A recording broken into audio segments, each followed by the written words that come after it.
kemudian 2 kali di pemilu presiden juga menang. Mohon maaf Pak Prabowo.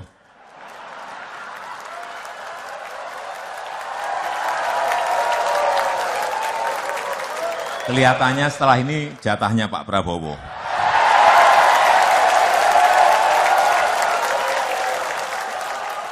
Syederalun, Partai Keadilan Sejahtera atau PKS menilai pernyataan Presiden Joko Widodo atau Jokowi yang mendukung Prabowo Subianto sebagai calon presiden di Pilpres 2024 tidak etis.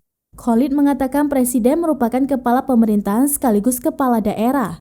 Menurut Khalid, seorang presiden harus berdiri di atas semua kelompok, bersikap adil dan proporsional untuk semuanya.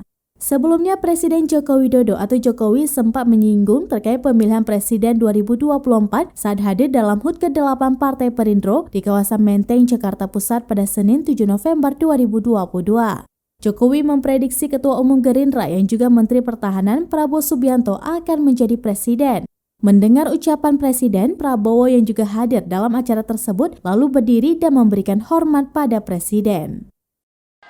Tadi Pak Haritanu menyampaikan tipsnya apa?